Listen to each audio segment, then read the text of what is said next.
So hi guys, welcome back to my channel. So during my free time here in Sydney, I have always come to a point that I go to places. I go to places where I can learn, not necessarily yung mga nature which I really like naman. Pero dahil sobrang lamig nga ngayon, parang hindi pa ako makapunta sa Blue Mountains, hindi pa ako makapunta ng hindi ko magawa yung Bondi to Coogee walk and everything. So today, I'm very privileged na makapunta sa isang gluten-free expo here in Sydney. Actually, meron ding vegan expo last week but I wasn't able to come. Yun. So today, I attended a gluten-free expo here sa Royal Randwick race course, and there's really a lot of things to see, and gluten is really something you can find in breads, and for me myself, I love bread so much, but as you know, gluten is not so healthy kasi parang it affects the gut, it affects your thyroid, and I have a few clips actually of Miss Sherry, the owner of Whole Green Bakery, who can share more about it. And actually, I just did a mini tour of what you can see here, or what gluten-free food is like. But I have samples here which I bought na is very interesting. Some are samples, some are freebies from the sponsors, but some are parang yung mga pinaka nagustuhan ko talaga. So this is a free pack when you enter the expo. Not everyone gets it, pero kung maaga ka, you get one of these. So this is coconut macaroons. It's gluten-free and wheat-free, and it's made with coconut flour, of course, potato starch, rice flour, and it's made in Belgium, so medyo malayo siya. And then I also have this Hudson's Bakery. This is also one of the famous bakeries here in Sydney, which offers gluten-free products, accredited by Coeliac Australia. Tama ba? Basta yung parang it's the organization that supports gluten-free products here in Australia. So yun, they have a lot of things like carrot cake, bread and everything, and of course nandito rin si Whole Green Bakery, which is the first bakery that I really wanted to apply for before kasi I really wanted to learn. So I was really privileged to go inside their kitchen, and in their kitchen bawal, you cannot even bring your own bread which has gluten. You really have to bring snacks or food for you which everything should be gluten free. So, and then ito yung mga other freebies from the pack. I also have Kikkoman stir fry Asian herb sauce, and then I have a sweet chili sauce then, and of course meron akong pad thai mix from Ayam. So all of these sauces actually are not soy free, but there's a stall here who offers soy free yun nga, vegan din siya. It's made of fermented coconut. So I think the Philippine market would really be able to do that back in the Philippines, and I hope that the Philippines can really can really use our resources of coconut to produce these kinds of food. Kasi meron dito sa Australia and they're using coconut, and why not hindi natin magawa sa Philippines. So ito yung mga binili ko. Actually ito medyo nabudo lang ako na parang I like it but not so much. Interesting siya.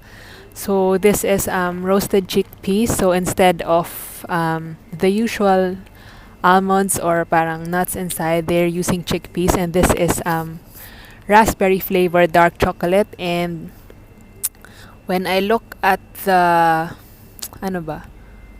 the nutrition facts, it's actually 39% chickpeas, which is good, and then there's cocoa butter, sugar, of course, canola oil, and everything. So you really cannot get the best of everything. Siyempre parang it would still have oil, it would still have sugar, but at least it's yun nga, gluten free. And since it's dark chocolate, this is considered vegan and gluten free.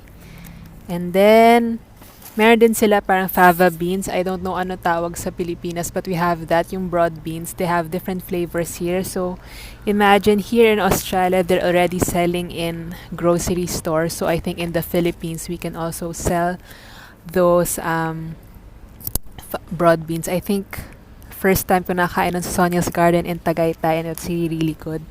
And then ito yung mga other flavors na. They have the salted caramel. This is the sweet varieties of the roasted chickpeas. And then they also have chocolate.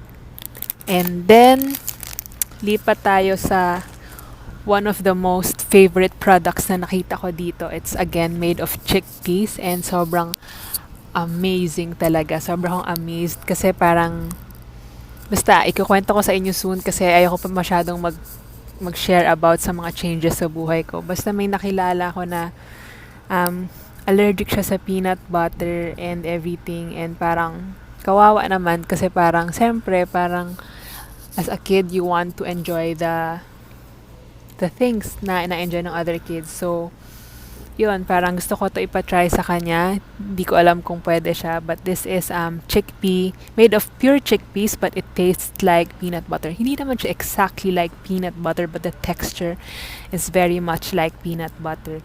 So, ang sabi dito, ano ba siya? But it's a nutritious spread, so it is actually good for protein. I think you can also use this for kare-kare or parang tandoori sauces or tahini or anything. So, yun lang. This has vegetable oil, and I took the crunchy one. So, the crunch that they have here is not from peanuts, but sunflower seeds. And then, it has a bit of vegetable oil and sugar. So, yun, siyempre parang it's not the best, but at least it's made of parang better, parang hindi naman better, but for those who are allergic na cannot eat peanut, and this is really a good alternative for them. And then yun siya, ito siya. And then this one I have is the V-Good. This is like Nutella but a different version. So this is 60% less sugar and is peanut and tree nut free. So this is also good for those who are allergic with peanuts, who wants to enjoy ano ba? Wants to enjoy something nutty, and parang for me, I want to enjoy this as is, and parang I want to get more protein pa din. I think chickpeas or hazelnut, I don't really know which one is healthier, kung chickpeas ba, hazelnuts or peanuts, but I think this is really a good thing that we can learn na parang ang galing, parang chickpeas is very, very cheap. Parang people take it for granted. Hummus is very, very good. Pero here in Australia, they pack hummus in so much flavors. Like there's bell pepper, there's olives and everything. And seeing this, I really want to try to make this at home, to make my own chickpea spread. So, ang sabi dito, this is just made with 45% roasted chickpeas, vegetable oil, sugar, and cocoa extract. So this is made in Turkey pa pala. So I thought this is made in Australia. So this is made in Turkey. And yeah, it's very, how to say, shelf stable. Yes. Oh, shucks. Kamabasa. Wait lang.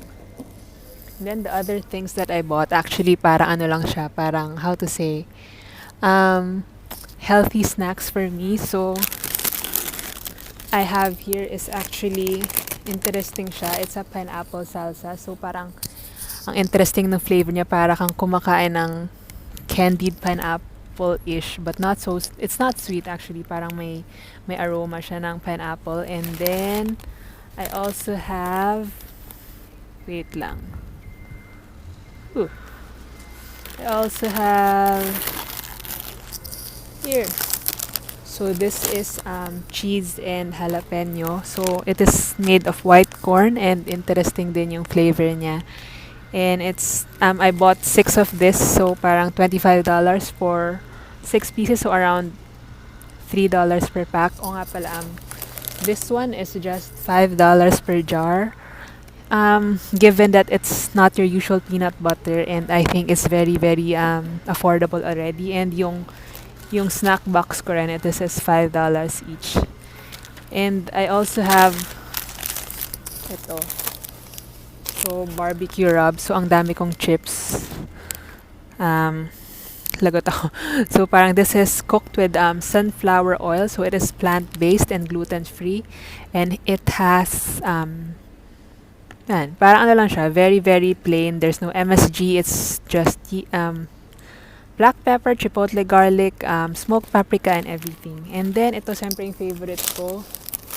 Wait lang. Ang dami kasi I bought 6 pero hindi ko napapakita lahat. Ayan. And so, this is the garden medley. So, ito siya para siyang may, ano siya, sweet potatoes, parsnip, beetroot.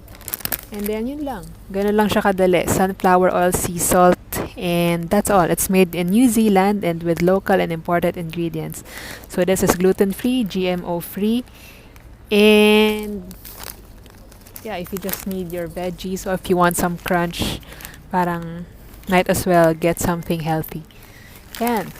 Yan. So, ang dami na nila. So, ang dami niya. So, hindi ko alam how I will compile all those videos na kinuha ko sa loob. But, this is a glimpse of what gluten-free is like. So, gluten-free is basically what you find in breads, pastas, pizza bases, and I think soy sauce, may mga gluten din yata sila. So, as a person who loves bread so much, yung mga parang all forms of bread from siopaw, sourdough, pizza, pasta, parang it's very, very hard to resist. So, these products would really actually help you to parang be more tolerant, parang enjoy those products with parang better nutrition. So, yung whole grain bakery dito, they are selling gluten-free flour. It's made of brown rice flour, potato starch, and corn starch. So it is a flour-based blend, and it is very, very interesting because they are one of the leading bakeries here. And actually, I did a trial. I was really supposed to work for them, pero hindi natuloy. So, yun. Pero it's interesting because, ano nga talaga sila, they are, hindi naman sila gluten-free just because they don't want the gluten. It's really affecting their health and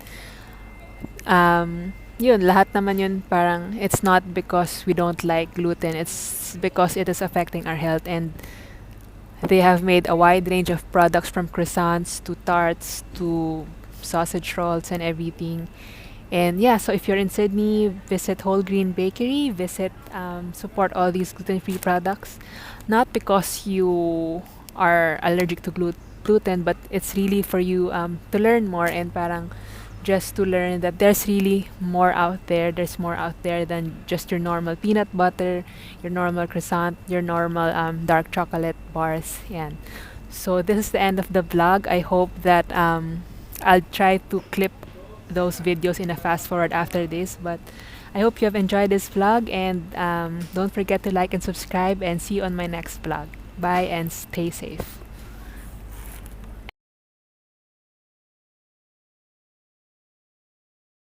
Diagnosed with celiac disease. I was diagnosed with a latent celiac, and then as I had an underactive thyroid, and a few years later, Lucia was also diagnosed with Hashimoto's.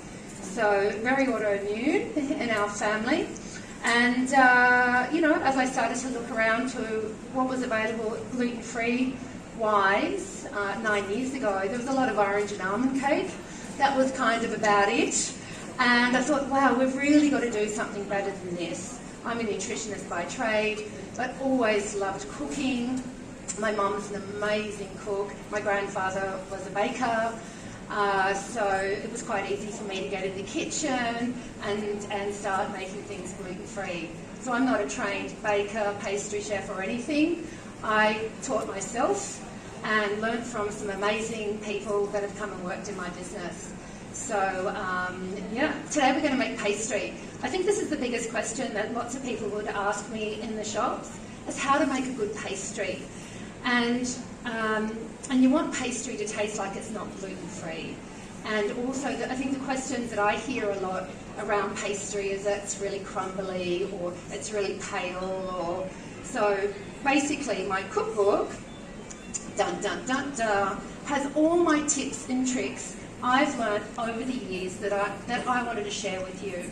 And the whole idea of the cookbook was to empower you with the ingredients and the knowledge that being diagnosed celiac or gluten-free for whatever reason, your life is not over, right? So they're really simple recipes, and I think that's the big thing with gluten-free.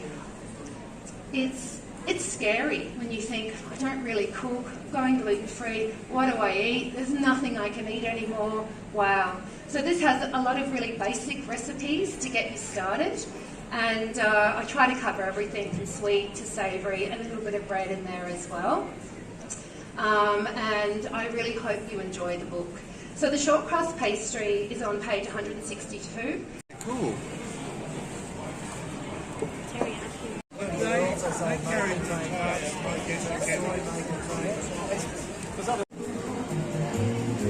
Honey.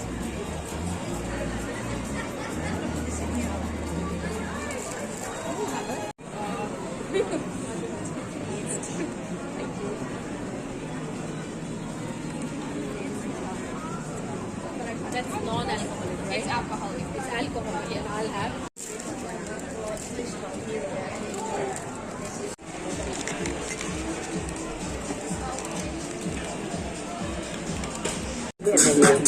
Anyway, I'm not calling to have you put me on the guest list for tonight, but I was.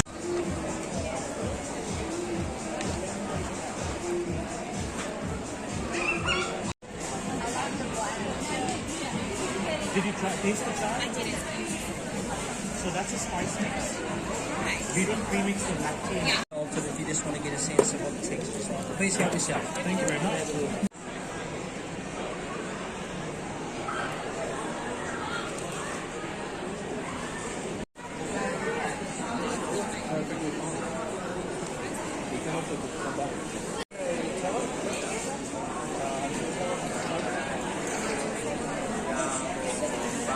Quick.